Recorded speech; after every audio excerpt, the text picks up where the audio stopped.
Assalamualaikum warahmatullahi wabarakatuh. Perkenalkan, nama saya Sadaria dengan NIM 20222225036 dari kelas TI 402. Pada kesempatan kali ini saya akan menjelaskan mengenai keamanan sistem operasi untuk memenuhi tugas dari mata kuliah keamanan komputer yang dibawakan oleh Bapak Febri Hidayat Saputra, Eskom Mkom. Nah, langsung saja kita masuk ke pembahasan. Pada pembahasan keamanan sistem operasi, saya akan menjelaskan mengenai pengertian keamanan sistem operasi, tujuan sistem keamanan, jenis ancaman keamanan, ancaman terhadap sistem operasi, dan cara menjamin keamanan sistem operasi.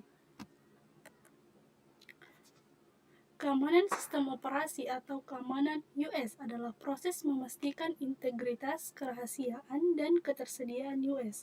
Keamanan US mengacu pada langkah atau tindakan tertentu yang digunakan untuk melindungi US dari ancaman, virus, worm, malware, atau intrusi peretas jarak jauh. Nah, tujuan dari sistem keamanan yang pertama, integritas. Pengguna yang tidak berwenang tidak boleh mengakses objek sistem, dan pengguna dengan hak yang tidak memadai tidak boleh mengubah file dan sumber daya penting sistem. Yang kedua, yaitu kerahasiaan. Objek sistem hanya boleh tersedia untuk sejumlah kecil pengguna yang berwenang. File sistem tidak boleh dapat diakses oleh semua orang.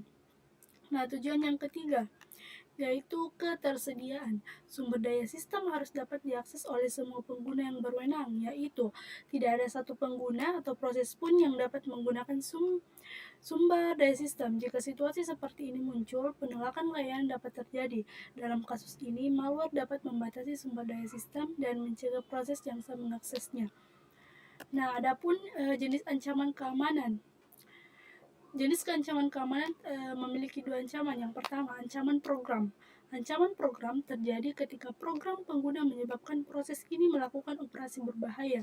Contoh umum dari ancaman program adalah saat program diinstal di komputer, program tersebut dapat menyimpan dan mentransfer kredensial pengguna ke peretas. Ada berbagai ancaman program. Yang pertama yaitu virus. Malware virus dapat menggandakan dirinya sendiri di sistem. Aplikasi virus sangat berbahaya dan dapat mengubah atau menghapus file pengguna serta merusak komputer. Yang kedua yaitu Trojan Horse. Jenis aplikasi ini menangkap kredensial masuk pengguna, itu menyimpannya untuk mentransfer ke pengguna jahat yang kemudian dapat masuk ke komputer dan mengakses sumber daya sistem. Yang ketiga yaitu Logic Bomb. Yaitu bom logika atau logic bomb adalah situasi di mana perangkat lunak hanya bertingkah buruk ketika kriteria tertentu terpenuhi, jika tidak berfungsi normal. Yang keempat yaitu trapdoor.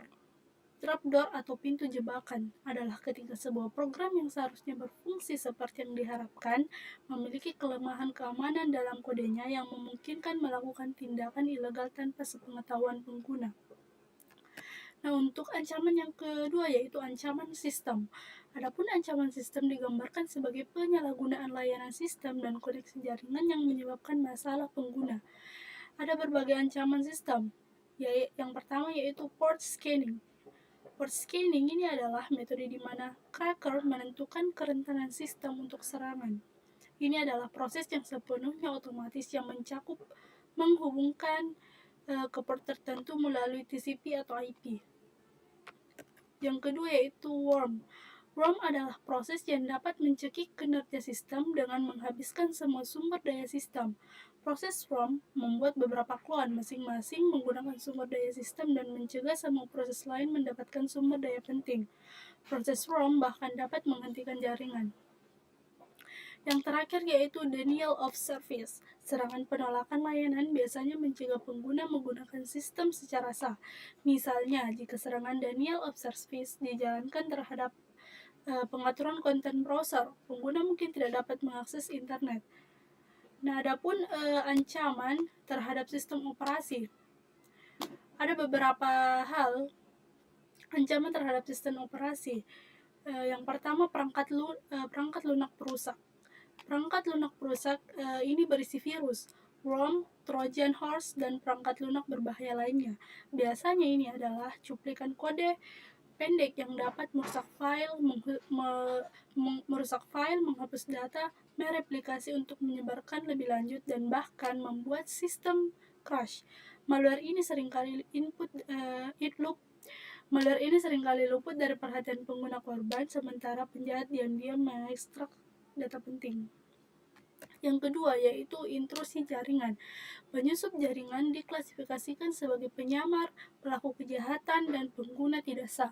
Seorang penyamar adalah orang yang tidak berwenang yang mendapatkan akses ke sistem dan menggunakan akun orang yang diberi wewenang.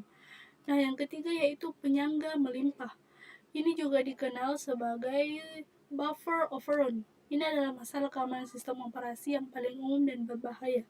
Hal ini didefinisikan sebagai suatu kondisi pada antarmuka di mana lebih banyak masukan dapat ditempatkan ke dalam buffer dan area penyimpanan data daripada kapasitas yang dialokasikan. Dan hal ini dapat menimpa informasi lainnya. Penyerang menggunakan situasi seperti itu untuk membuat sistem crash atau memasukkan malware yang dibuat khusus yang memungkinkan mereka mengambil kendali sistem.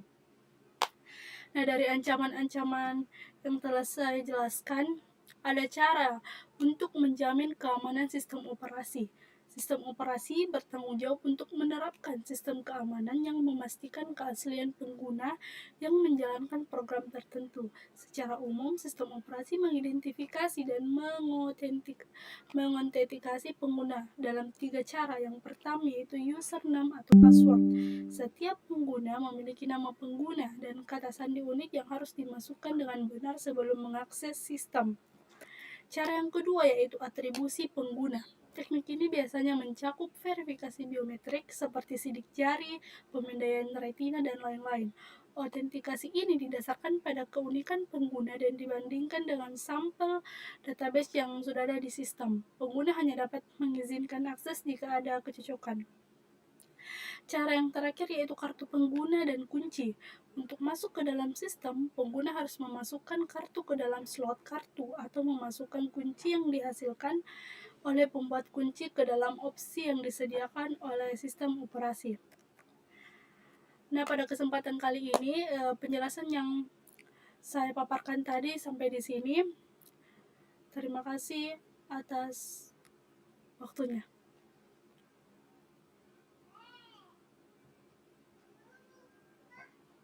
Assalamualaikum warahmatullahi wabarakatuh.